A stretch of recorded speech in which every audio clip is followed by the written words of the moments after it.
Permohonan Aisina secara dalam talian boleh dibuat bermula 21 Disember ini. Selamat datang ke Saif Studio. Jangan lupa untuk subscribe, tekan butang lonceng, like, komen dan juga share. Terima kasih. Assalamualaikum. Okey guys, sebelum ni saya ada kongsikan kenyataan media daripada Kementerian Keuangan berkenaan permohonan pengeluaran Aisina KWSP. Di dalam video saya sebelum ni okey, kali ni saya nak kongsikan pula pengumuman rasmi daripada KWSP berkenaan pengeluaran Aisina ni yang baru saja dibuat petang tadilah pada 2 Disember. Okey, inilah dia pengumuman tersebut. Aisina dibuka kepada semua ahli KWSP yang terjejas pendapatan akibat COVID-19 dan permohonan dalam talian boleh dibuat bermula 21 Disember ini. Kalau korang tengok pengumuman ni ada berbeza sikit dengan pengumuman sebelum ini. Dalam pengumuman KWSP ini, kriteria kelayakan pengeluaran Aisina ni dibahagikan kepada dua kategori. Untuk kategori pertama merupakan mereka yang layak, termasuk ahli yang bekerja di sektor formal, yang bekerja sendiri, yang bekerja di dalam sektor ekonomi gig, yang sudah lama tidak mencarum, yang hilang pekerjaan, suri rumah atau yang diberi notis cuti tanpa gaji. Dan kriteria bagi kategori satu adalah seperti berikut. Yang pertama, ahli yang tiada caruman dengan KWSP sekurang-kurangnya selama 2 bulan berturut-turut semasa permohonan, atau ahli yang masih bekerja tetapi telah mengalami pengurangan gaji pokok sebanyak 30%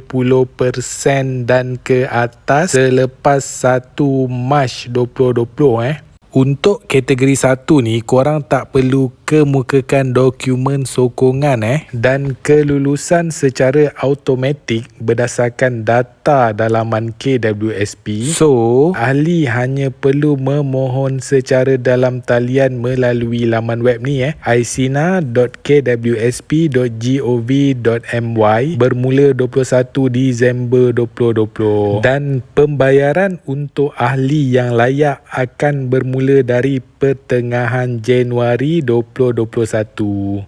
Okey, kita tengok pula kategori 2. Untuk kategori 2 ni adalah untuk ahli yang masih bekerja tetapi mengalami pengurangan pendapatan keseluruhan sebanyak 30% dan ke atas, termasuk pengurangan gaji dan allowance atau pemotongan tuntutan kerja lebih masa selepas 1 Mac 2020, yang mana pengurangan tersebut hanya boleh dikenal pasti melalui dokumen yang diberikan. Untuk melancarkan proses pengesahan, KWSP memerlukan dokumen sokongan daripada ahli. Jadi untuk kategori 2 ni kena bagi dokumen sokongan seperti slip gaji sebelum dan selepas pengurangan pendapatan, dan juga notis pemberhentian atau pemotongan allowance dan tuntutan kerja lebih masa.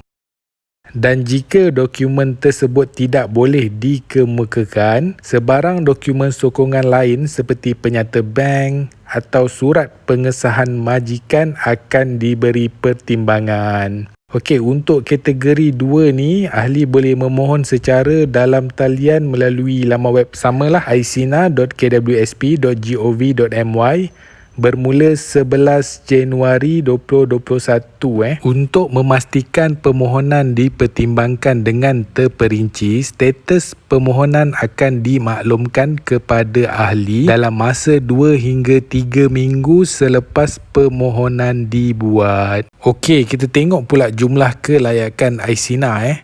Kalau ahli mempunyai baki 100,000 dan ke bawah dalam akaun satu, ahli boleh membuat pengeluaran sehingga jumlah maksimum RM10,000 dan pembayaran akan dibuat secara berperingkat dalam tempoh maksimum 6 bulan dengan bayaran pertama sehingga jumlah maksimum RM5,000. Dan untuk ahli yang mempunyai baki lebih daripada RM100,000 dalam akaun satu, boleh membuat pengeluaran maksimum sebanyak 10% ataupun RM60,000 yang mana lebih rendah daripada akaun satu, dan pembayaran akan dibuat secara berperingkat dalam tempoh maksimum 6 bulan dengan bayaran pertama sehingga RM10,000.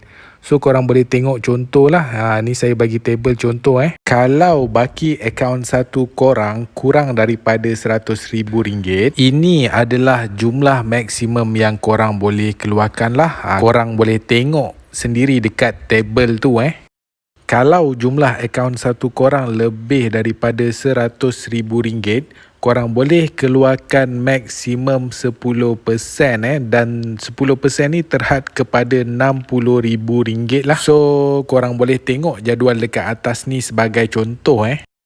Senang kan? Okey, terima kasih kerana menonton. Kalau korang rasa video ni membantu, jangan lupa tekan subscribe, tekan butang lonceng, like, komen, share. Terima kasih.